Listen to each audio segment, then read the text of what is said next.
Hey, hello everyone and welcome. My name's Eloisa Ramos and I'm here with my friend Connie. Hello. Hello. So we're continuing with the study of a text of A Course in Miracles. We are on chapter 18 and we left off, let's see. Let me find I thought that was here's the table of contents. Okay, chapter 18 has the passing of the dream. And it is the basis of the dream, section 2. Okay, so remember the substitute reality. Okay, and substitute reality is one substitution. We substituted fear for love. Okay, all right, so the basis of the dream. Paragraph 1 here. Does not a world that seems quite real arise in dreams? Yet think what this world is. It is clearly not the world you saw before you slept. Rather, it is a distortion of the world, planned solely around what you would have preferred. So here you are, quote unquote, free to make over whatever seemed to attack you and change it into a tribute to your ego, which was outraged by the quote unquote attack. This would not be your wish unless you saw yourself as one with the ego, which always looks upon itself and therefore on you as under attack and highly vulnerable to it. Okay. Okay.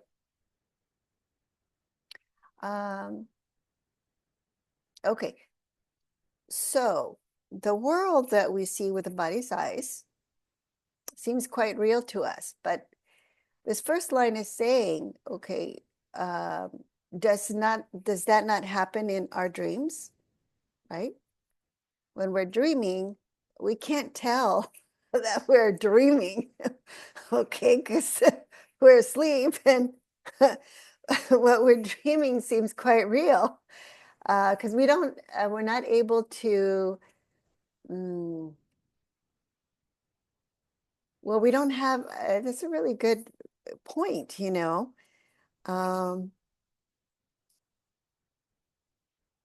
because why isn't it that we're not able to tell that the dreams are not real when we're dreaming them, right? I mean, I had a situation once where I had some awareness in the dream, okay, that this has to be a dream because, the dream was about the park that's nearby, and in that park there was a crocodile. And I'm like, wait a minute, there's no crocodiles here. So it was interesting that mostly we cannot tell that we're dreaming, but every once in a while, there's something there that can recognize it.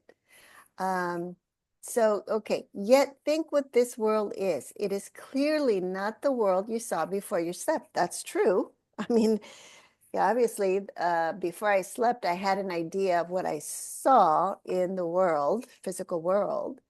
And then in the dream, it metamorphed, into something that could not be possible, right? A crocodile, because this is not an area where there's crocodiles. So rather, it is a distortion of the world. So that's what it was. It was a distortion of the world, okay? Planned solely around what you would have preferred. Okay. So here you are free to make over what have seemed to attack you and change it into a tribute to your ego. Yeah, I mean, a crocodile would definitely seem to attack me. I mean, things,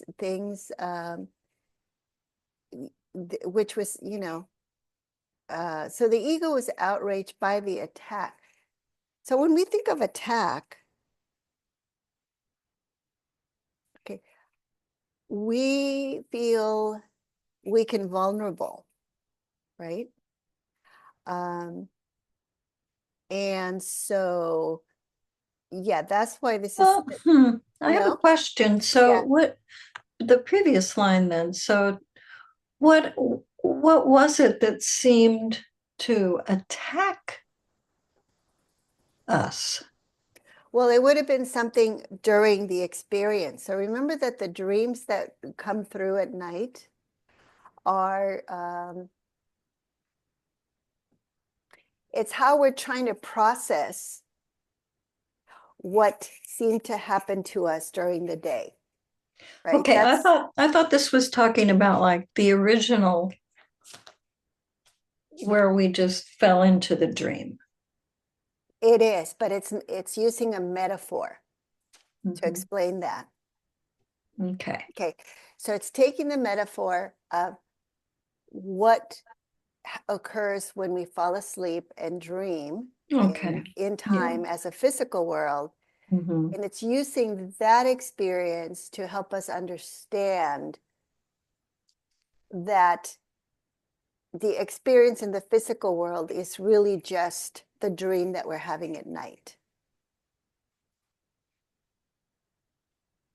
Does that make sense? I'll think about that a little bit. Okay, okay, okay. So in truth, the mind cannot attack. Okay, in truth, Right, the mind right, is innocent. Okay, right. but in our everyday experience as an ego body, we seem to experience attack. Hmm. Okay, so that's what this is saying, is that, in your dreams at night, okay, Mm. um, you are free to make over whatever seemed to attack you and change it into a tribute to Okay, your ego, which was okay. outraged by the attack. Hmm. Okay, now if our ego is outraged by the attack, what it means is that our ego believes that attack is real, Hmm. right? Yeah. Hmm. Okay, and the truth is it's not real. Okay, Hmm. and the ego's not real either. Hmm. All right, so it's really an illusion making an illusion. Hmm. Yeah. Okay. All right. Okay, so this would not be your wish unless you saw yourself as one with the ego. So we identify with the ego. We're not even aware that we're identified with the ego. Okay, but if we see ourselves as attacked, that tells us that we're identified with the ego. Hmm. Okay, and the ego always looks upon itself and therefore thinks that we are that way too, as under attack and highly vulnerable to it. Okay, hence we see ourselves as victims, and Hmm. hence we are quote unquote fearful, um, and identify with the survival instinct, right? Yeah. Yeah. Okay, so number two. Dreams are chaotic because they are governed by your conflicting wishes, and therefore they have no concern with what is true. They are the best example you could have of how perception can be utilized to substitute illusions for truth. You do not take them seriously on awaking because the fact that reality is so outrageously violated in them becomes apparent. Yet they are a way of looking at the world and changing it to suit the ego better. They provide striking examples both of the ego's inability to tolerate reality and of your willingness to change reality on its behalf.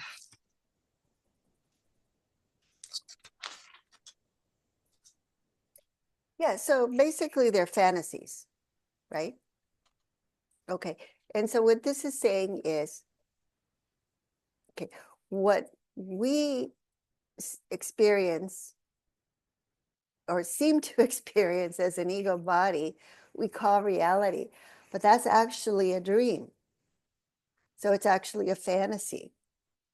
It's a projection of ego thoughts. And therefore, it is a way of looking at the world, okay, that is taken seriously, okay, because we're not aware that it's a dream and not reality. Yeah. So all of the chaos, okay, in the world, all of the fear in the world is an ego dream. It's not reality as God. It's not a reality as a true reflection of eternal love. Okay.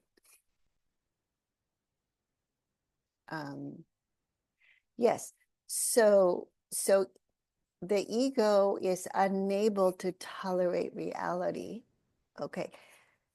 And of course that makes sense because the ego is unreality. And you can't reconcile reality and unreality. So they cannot both coexist. You know, if we're in our right mind, okay, we don't perceive separation. And if we're not in our right mind, we perceive separation and we are no longer in our right mind aware of eternal love. So they're not reconcilable. And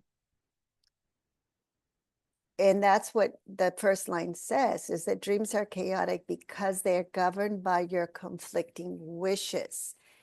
And it's not will, it's wishes, because we're trying to hold on to reality and unreality as if they could conflict. Okay. And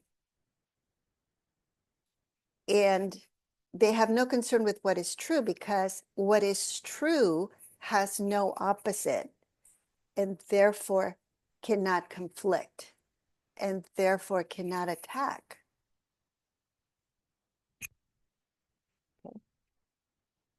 Um, and so so dreams are the best example you could have on how perception can be utilized to substitute illusions for truth. So remember that the previous section was the substitute, that one substitute that we made, fear for love. So we need perception to make that substitution, because the mind becomes a perceiver rather than a knower. It leaves knowledge behind. It leaves the truth behind. Okay. Okay, number 3. You do not find the difference between what you see in sleep and on awakening disturbing. You recognize that what you see on waking is blotted out in dreams. Yet on awakening, you do not expect it to be gone. In dreams, you arrange everything. People become what you would have them be, and what they do, you order.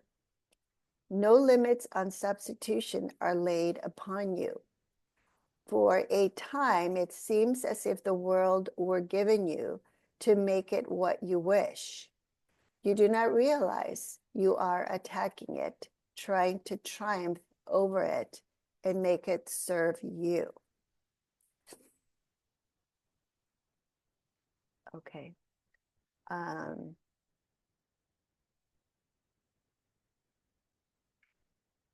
Yes. So we recognize, you know, when we wake up and we've had dreams, we recognize that, oh yeah, I lost track of physical my physical experience here, okay? But it's not a big deal because I know that when I wake up, it's still going to be there. Okay.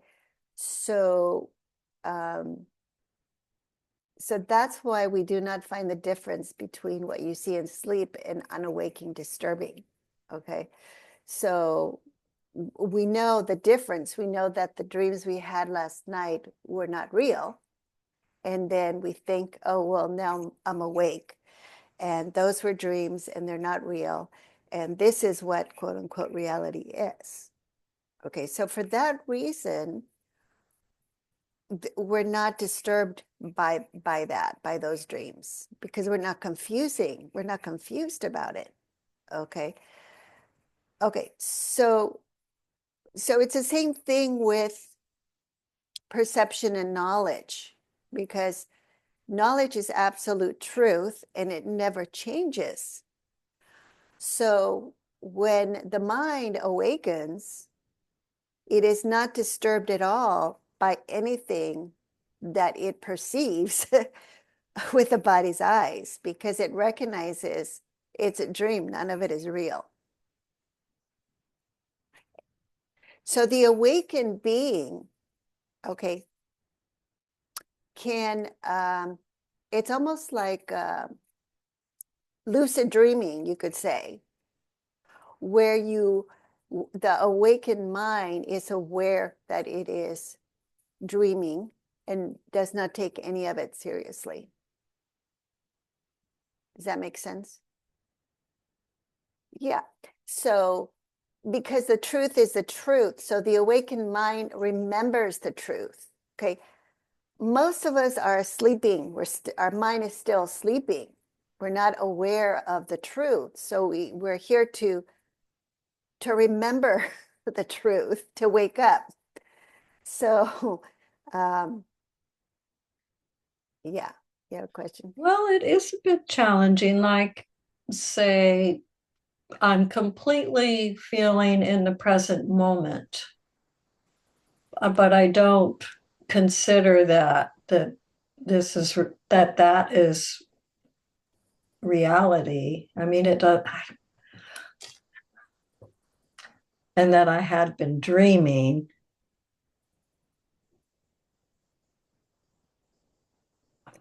Well, the present moment, okay, is not going to be a feeling. It's going to be an awareness of oneness with Mm-hmm. everything. True. Okay. Yeah. It's just, yeah, that piece of, yeah. Yeah. I'm just having my mind blown more and more by all this stuff, and then the ego's questioning. So I really see that conflict more clearly, which is good. Yeah. So yeah. So Okay. now the other thing that it says is to blow our mind even further here. Okay. And of course, the mind that you're referring to is the conceptual mind, Right, because the right. conceptual mind is limited. Mm-hmm. Yeah. And Yes. it cannot imagine, Hmm. eternity, because the conceptual mind Mm. does not function at the level of eternal. It functions at the level of specifics. Right. Yeah. Okay. So see, so now it's saying, look at number 4. In dreams, you arrange everything. Okay.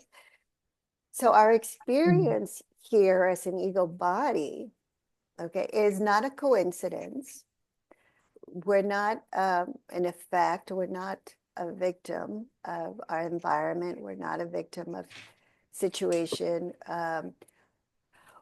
We arrange everything because it's our dream. Okay, so the dreamer of the dream arranges everything in the dream. That's our experience in time. Mm. Okay, the people around us become what we would have them be, Mm. and what they do, you order. Okay, because we are the author of the dream. Okay. And what it means is that every situation that we experience, we interpret, we give meaning to it. And it is because of the meaning that we give to it that is what our experience is. That's why we arrange all of our experiences. Mm-hmm. Okay. Mm-hmm. And so therefore people become what we would have them be, because that's how we judge them. So to us, you know, if I judge you, you're going to be the way that I judge you. Not because that's the way you really are, but because that's how I'm seeing you through my own past judgments. So I'm never seeing reality if I'm always using my past learning and my past judgments to perceive with the body's eyes. Mm-hmm. Yeah. Yeah. Uh-huh. It's just, yeah. Yes. So so what I'm doing is I'm substituting my own projections of what I believe and what I think things are, what people are, okay, based on my own upbringing, on my own, you know, religious beliefs, my own cultural beliefs, my own whatever it is that I have accepted to be true, okay, that are limiting my perception. Um, so, so I am substituting my own points of view, my own opinions, my own judgments. I'm superimposing them on reality. Mm-hmm. So, and so it's a veil that I make. Yes. Yeah. Mm-hmm. Yes, and that's why it says that for a time it seems as if the world were giving you to make it what you wish. So I see what I want to see. That's what perception allows us to do. Not what is really there, but what I want to think, feel, and sense that is there. Okay. And what this is saying is that this is really attacking it, trying to triumph over it and make it serve you. So for example, when we have expectations, you know, of people or of situations and we're disappointed, okay, it's because we think that, you know, the world is not conforming to our wishes, to our point of view. It should not be that way, okay? And we get upset. But by trying to impose our own views of how things should be, we are limiting reality. We are attacking it and trying to triumph over it and make it serve me. Okay, the whole world should be the way I say it is. Okay. Good luck with that. Exactly. Exactly. Okay, number 4. All right. Dreams are perceptual temper tantrums in which you literally scream, I want it thus, quotes, and thus it seems to be. And yet the dream cannot escape its origin. Anger and fear pervade it, and in an instant, the illusion of satisfaction is invaded by the illusion of terror. For the dream of your ability to control reality by substituting a world that you prefer is terrifying. Your attempts to blot out reality are very fearful, but this you are not willing to accept. And so you substitute the fantasy that reality is fearful, not what you would do to it, and thus is guilt made real. Okay, it's all yours. Okay. All right. So the first line is, you know, just kind of follows what I was saying, is that basically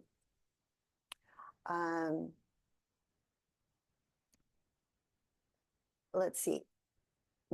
Fantasies are imagining things the way we would want them to be. Okay, so the imagination, I mean, I can remember when I was little, I would just daydream. Oh, wouldn't it be nice to have, like, you know, whole closet of clothes and have like a little gadget that just like rotates around with all your little outfits and stuff like that. Because I used to play with paper dolls, you know, little cutouts from the coloring books. And then you'd put little different clothes on the dolls, and you know, and they'd look so cute. And so you know, I go into this fantasy thing. Oh yeah, wouldn't it be cool to have this little closet and whatever? And I mean, and this was even before Barbie, I think. So, um, so so so we have all these fantasies and all these imaginings of how we um, that we invent, you know, as far as what we think would be cool, would be fun, would be whatever. Okay, exciting. And and it's like, yeah, that's what I would want. Okay. So there's this sense of I, okay, that is a sort of the center of a little world, okay, that says, well, you know, I have my own ideas of how things should be. Okay. So I have my own opinions and, you know, and so the dreams, those are our dreams. Okay. If I could rule the world, then this is what it would look like, basically. Those are our dreams. Okay. And they're perceptual temper tantrums. Okay, in which you literally scream, I want it thus. It reminds me of that character, the Veruca in the Willy Wonka movie. Do you remember the Veruca with the golden goose? I never saw that Oh, you movie. did. Oh, you got to Oh, see that. You got, okay. All right. Put it on the yeah. list. Yeah, the original Willy Wonka. Okay. Yeah. Okay. So, because that's what she is. Daddy, Daddy, I want a golden goose, you know, and I want him now. And so that's the temper tantrum. And so, and he Yes. gives into her. So, um, okay. And yet, okay, the dream, remember, cannot escape its origin because we're substituting a fantasy for reality. And what's the original substitution that we made? It was fear, remember? Fear for love. Okay. So what happens in the dream is that anger and fear pervade it. And in an instant, the illusion of satisfaction is invaded by the illusion of terror.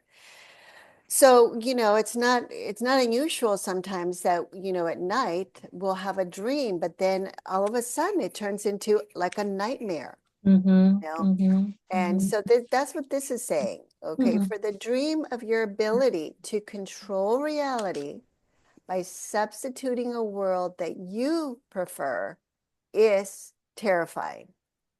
Okay. So so so what this is saying is that it's not that the dream is terrifying, it's that uh, believing that we have the ability to control reality and substitute reality, okay, for fear, that's what's terrifying. You see, because it would mean, okay, that we have basically usurped the power of God, that we have annihilated the creator of reality. Because if we could really have the ability to control reality, we would be greater than God. Mm-hmm. Okay. And that's what's really terrifying. Okay. Your attempts to blot out reality are very fearful, but this you are not willing to accept. Okay.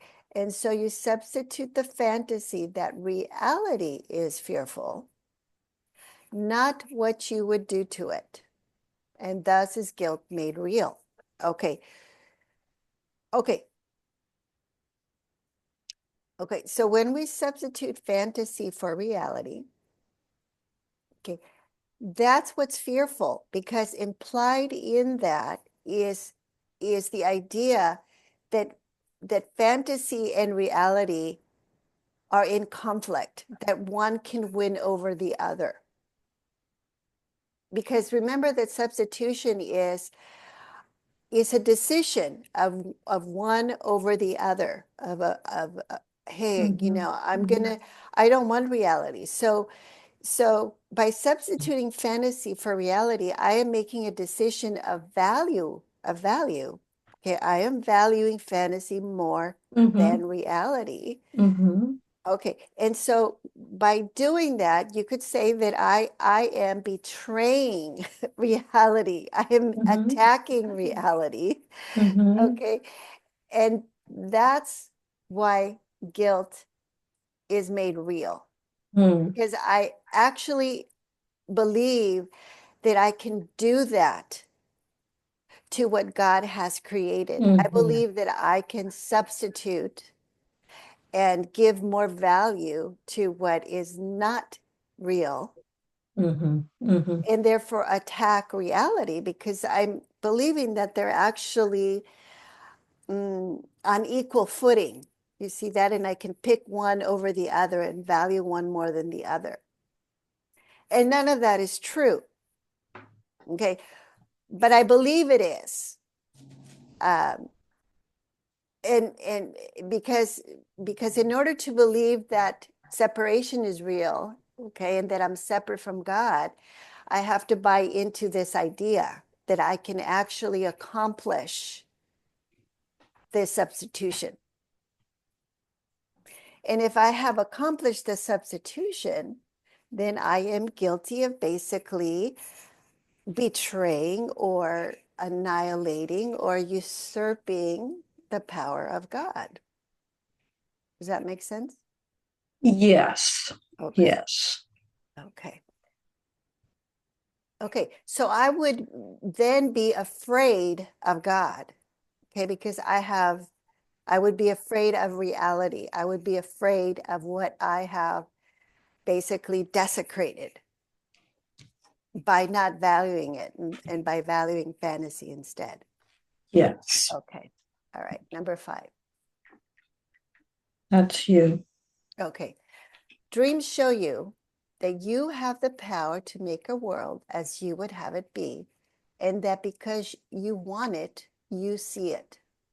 And while you see it, you do not doubt that it is real. Yet here is a world clearly within your mind that seems to be outside. You do not respond to it as though you made it, nor do you realize that the emotions the dream produces must come from you.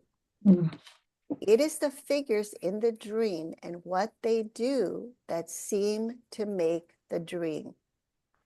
You do not realize that you are making them act out for you. For if you did, the guilt would not be theirs, and the illusion of satisfaction would be gone. In dreams, these features are not obscure. You seem to waken and the dream is gone. Yet what you fail to recognize is that what caused the dream has not gone with it. Your wish to make another world that is not real remains with you. And what you seem to awaken to is but another form of this same world you see in dreams.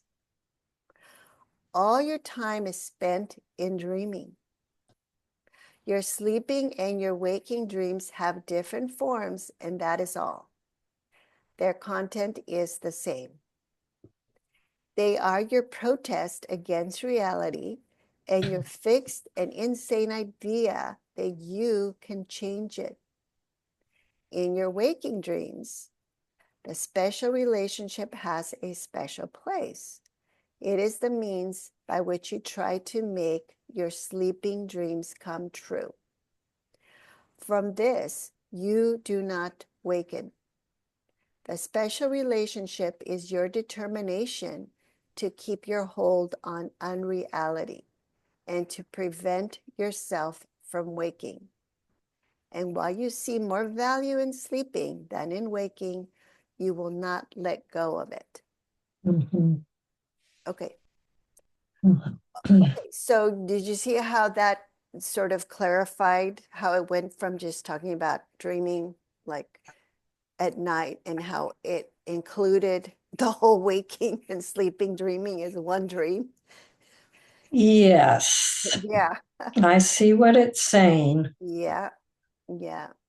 Yes. It Okay. seems like the sleeping dreams at night go a lot faster than this dream here right now that you and I are in. Uh-huh. Uh-huh.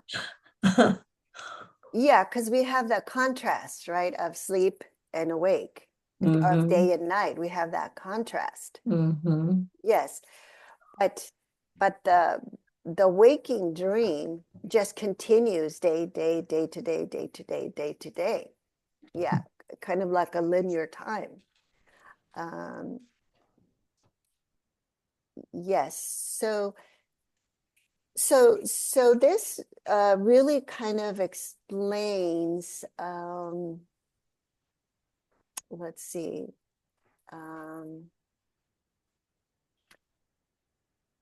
Explains how why the mind is the causal level. Only the mind is the causal level. Okay. Um, because see, yet here is a world clearly within your mind that seems to be outside. Hmm. Okay. So um, yeah. So it's not outside. The outside is within our mind. The whole world is a projection of our mind. Um, but because we see it as outside, we use the body's eyes as the reference point for saying, oh, I am a body, and what I see is separate from the body, object subject separation. Um, then I, teach myself that there is an external world. Um, and once I believe that there is an external world, um, then I believe I'm separate from that external world, that I'm the body. And uh, um, and then it makes it very hard to understand that the mind is the one that is causal. Hmm. Okay, because I'm going to want to believe that the external world is causal and that I am affected by what happens in the external world, and that my reactions are effects of what I see happening in the external world, or of what you say or do to me. So I make you causal and me just reacting to it. Hmm. Um, yeah. Hmm. Yes. And that's what projection is, because as long as I see you as being the cause, I can blame you Hmm. for Yeah. for for being annoyed, or for being unhappy, or for being miserable, or whatever. Hmm. Um, yeah. So you do not realize that you're making them act out for you. For if you did, the guilt would not be theirs, and the illusion of satisfaction would be gone. Hmm. Yeah. Um, Hmm. yeah. So yeah. So the wish, what you fail to recognize is that what caused the dream has not gone with it. Your wish to make another world that is not real remains with you. Okay. So anytime we judge things and don't want them to be the way they are, we are wishing to make another world, okay? Because we're in a place of non-acceptance. Mhm. Yeah. And once we go into judgment, then we are using perception to see whatever I want to see, which is unreality. Yeah. So,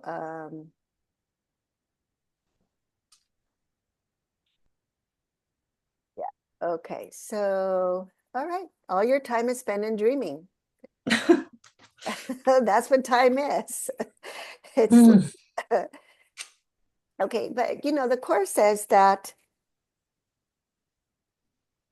we can use time as a means to find eternity.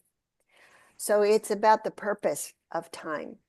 So Holy Spirit gives us the purpose of time as the purpose for healing, for salvation, for the truth, for waking, from the dream. The ego, of course, would do the opposite and would want to keep us sleeping and dreaming. And that's what it's referring to here with a special relationship. That it is your determination to keep your hold on unreality and to prevent yourself from waking. Yep. So it's a defense. It's a defense against the truth. Mm. And so as long as we see more value in sleeping in fantasies rather than in waking or the truth, then we will not let go of it. Yeah. So, yeah, so that's why, the course says that it is the mind that decides when it's time to wake Mm. up. Yeah. And so the miracle saves us time. Okay. All right. Number Mm. 6. Let's see. The Holy Spirit, ever practical in his wisdom, accepts your dreams and uses them as means for waking. You would have used them to remain asleep. I said before that the first change before dreams disappear is that I said before that the first change before dreams disappear is that your dreams of fear are changed to happy dreams. That is what the Holy Spirit does in the special relationship. He does not destroy it nor snatch it away from you, but he does use it differently as a help to make his purpose real to you. The special relationship will remain not as a source of pain and guilt, but as a source of joy and freedom. It will not be for you alone, for therein lay its misery. As its unholiness kept it a thing apart, its holiness will become an offering to everyone. Yeah.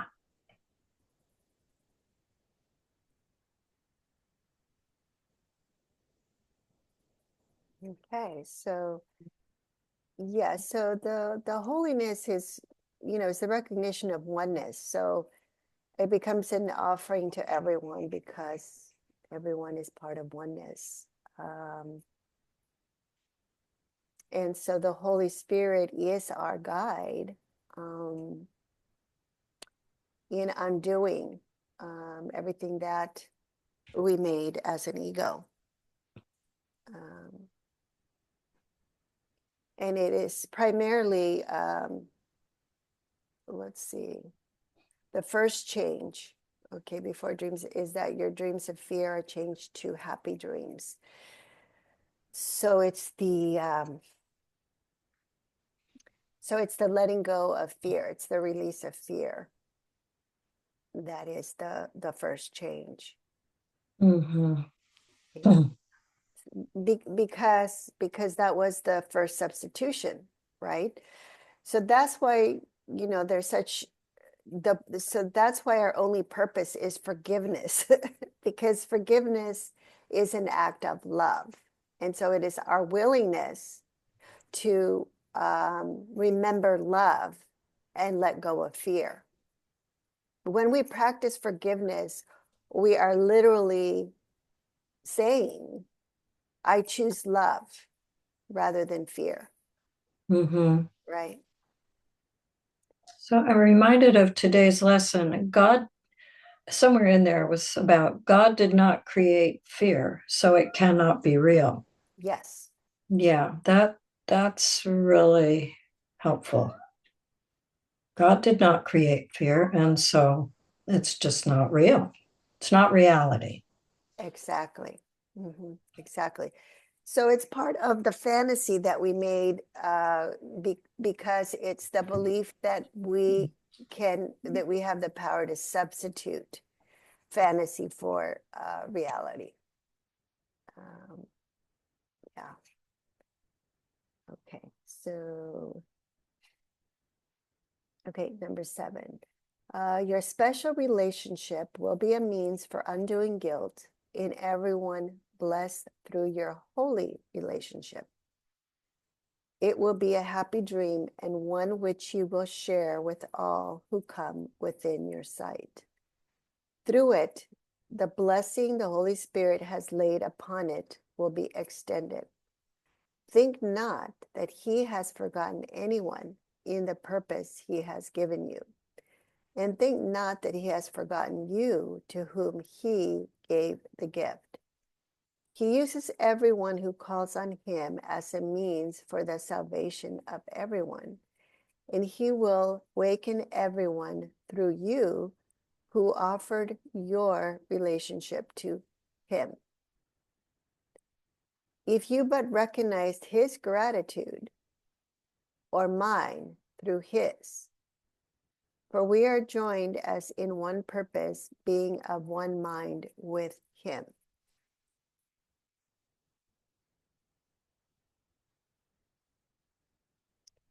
Um,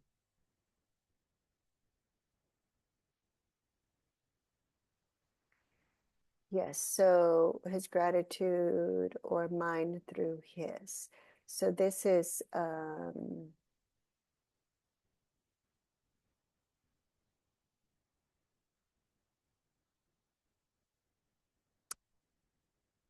so the holy relationship is let's see.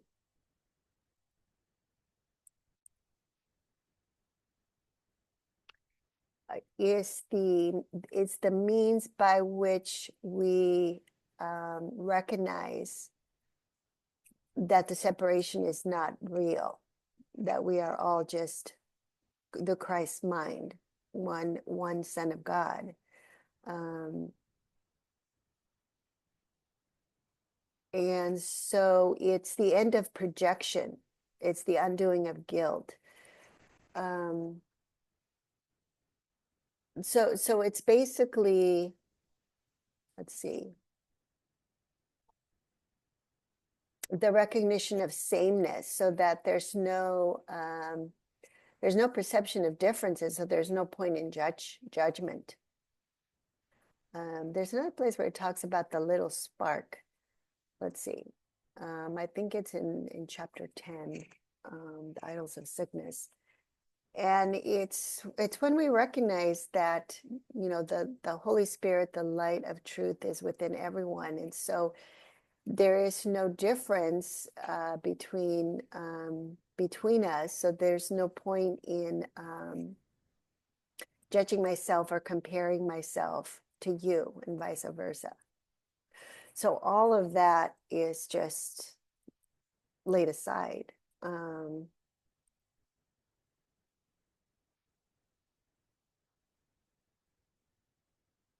Yeah.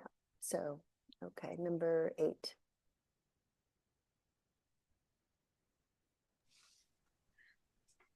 Let not the dream take hold to close your eyes. It is not strange that dreams can make a world that is unreal. It is the wish to make it that is incredible. Your relationship with your brother has now become one in which the wish has been removed because its purpose has been changed from one of dreams to one of truth. You are not sure of this because you think it may be this that is the dream. You are so used to choosing among dreams you do not see that you have made at last the choice between the truth and all illusions. Hmm. Yeah, so there's really, so the Holy Spirit is the mind that is able to discern truth from illusions. That's why there's clarity. The Holy Spirit is, you know, the light within, almost, you could say, because there's no confusion, and therefore there's no error. And so the wish to substitute illusion for reality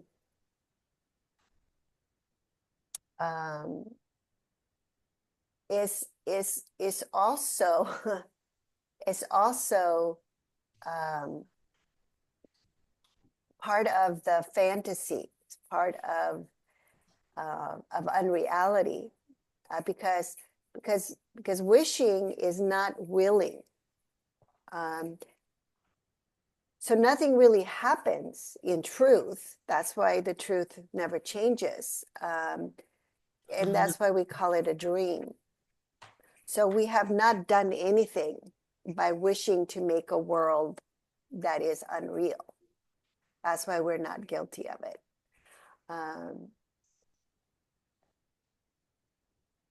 But because the mind still believes that, you know, see, you are not sure of this because you think it may be this that is the dream. Okay.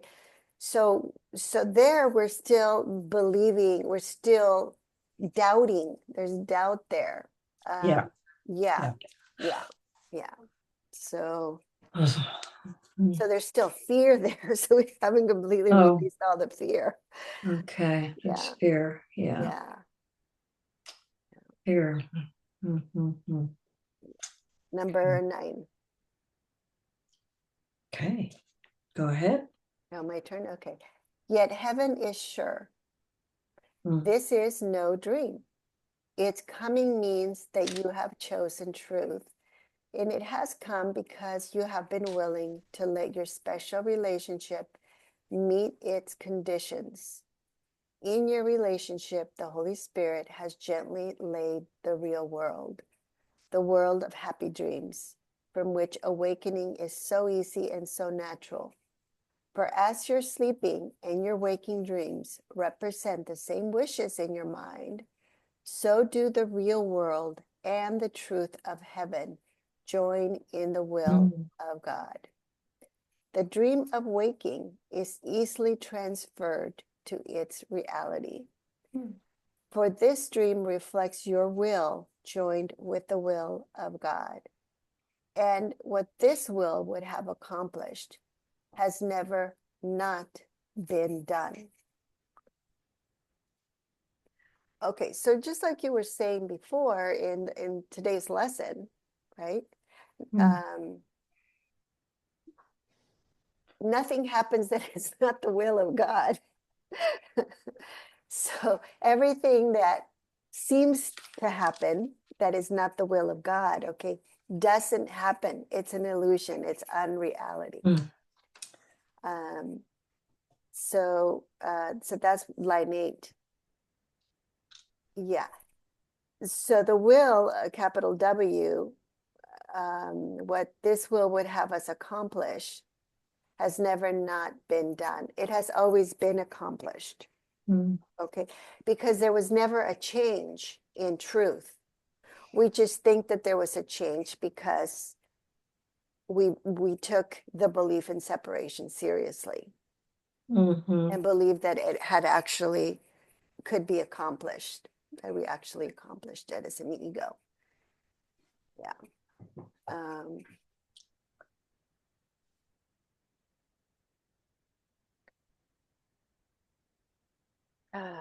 Yeah, so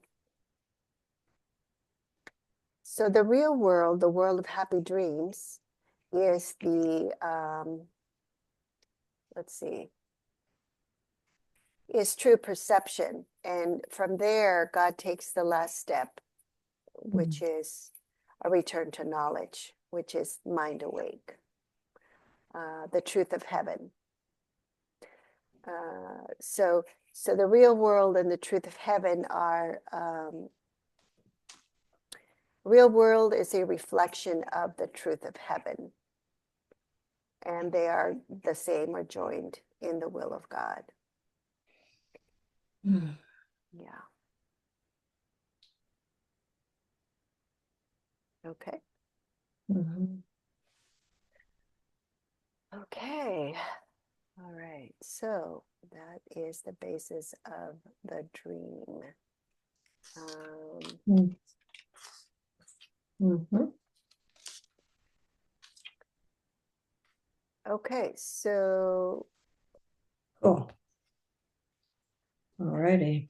so let's just recap there. The basis of the dream is simply a wish. Okay. Because remember what it says here towards the end, paragraph 8.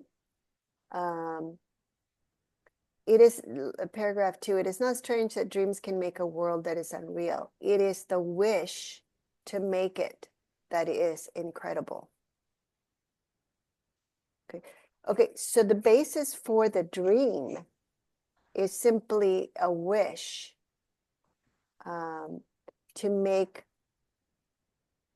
a fantasy, to have things be other than they are. Okay. And why would we make what appear to be terrible things? Well, it's not that we make terrible things, it's that we make but one substitution. Okay. When we deny the truth, okay, so in order to wishing is basically a denial of truth because it's not willing. It doesn't happen. Mm-hmm. Okay. So it's like me when I was little and, wishing I had this closet full with this revolving thing. Okay. So fantasies don't actually happen. They just seem to happen in our mind. Mm-hmm. Okay. So that's why it's called the dream. So, Mm-hmm. um, so, so wishing produces, through the power of belief, produces something that we believe happens that doesn't actually happen. It's like believing in Santa Claus when you're little. We think, yeah, Santa Claus came and brought me all these presents. Okay, well, that never really happened. Okay. But we believe it happened. It didn't? Okay. Yeah. So it's the same thing. Okay. The ego never happened. Okay. We perceive separation. It's like seeing all these presents here. We see all these objects and things that are separate, but that never actually happened. Okay. So Well, let's take this terrible fire situation. It's tricky to say this is not happening. okay, okay. It's happening in the dream. Yeah, Okay. So I hear that. okay, so you have dreams that are nightmares. Everyone Mm-hmm. has dreams that are nightmares. Yes. Well, this is a dream that is a nightmare. Yes. Yes, it's fear. It's full of fear. It's Mm. full of destruction. It's full of rage. It's full of loss. It's all a belief in separation. It's a belief that life is not eternal. And look what fire can do to it from one day to the next. This is a master class for us to wake up. Well, think about it. Yeah. It's our projection. Okay, don't forget that it's not happening to us. Mm. The mind is projecting it. And what better evidence than destruction and fire to prove that we are not eternal beings, that we are destructible things, objects, just like everything that gets burned in the fire. Yeah. Yeah. So, so the mind, projects what it wants to see. I mean, that's what it said right here, right? We dream. Yeah. Well, that was Paragraph my 5. question. Yeah, that was my question. Why would we want to project the nightmare?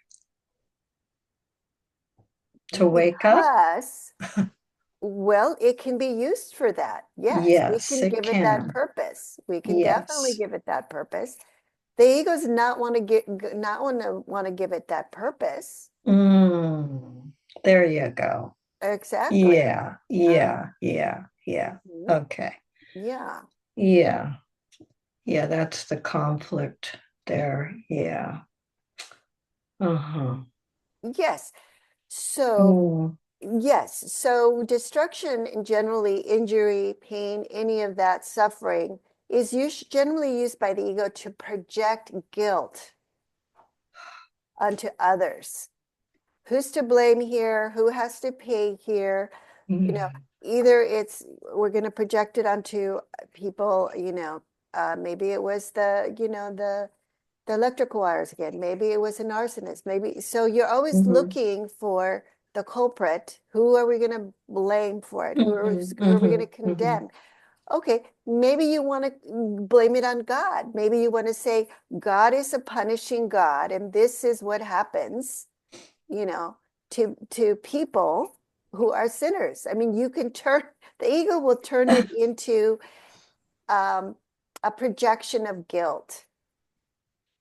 Okay, that's what the ego will use it for, because it will perpetuate the belief in separation and the belief that what we are is not an eternal creation of God, but a body and an ego that is separate from God and that is destructible. And it will use it to promote fear.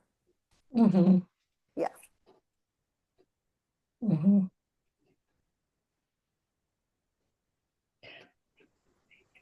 For sure.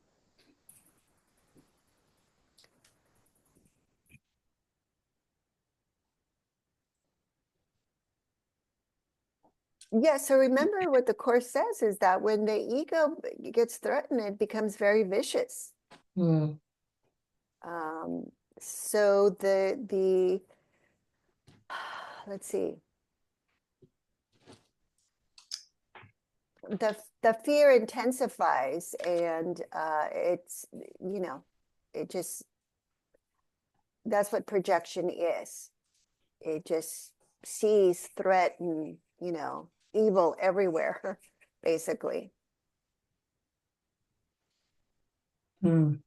Yeah.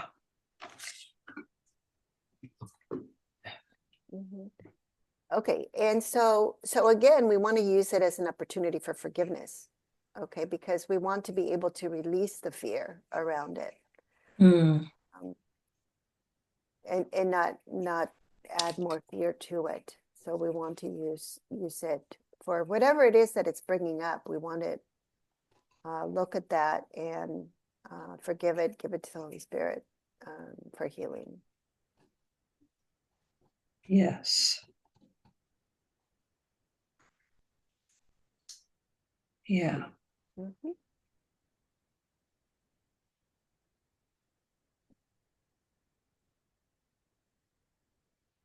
And it's a good way to reevaluate. I mean, we had that fire in our garage Yeah. too, but it was it was a time to really reevaluate the value that we're giving to things in the world that are impermanent, rather than valuing the eternal, and what doesn't change and what remains forever. And recognizing that that is the truth of what we are. So Mm. nothing that is real can ever be attacked or destroyed. Mhm. Yeah. Okay. Yeah. Okay. So we will Right. continue next time with Great. section 3. Good deal. Thank Okay. you. Thank you, Connie. Bye. See you later. Bye-bye. Good night. Good night.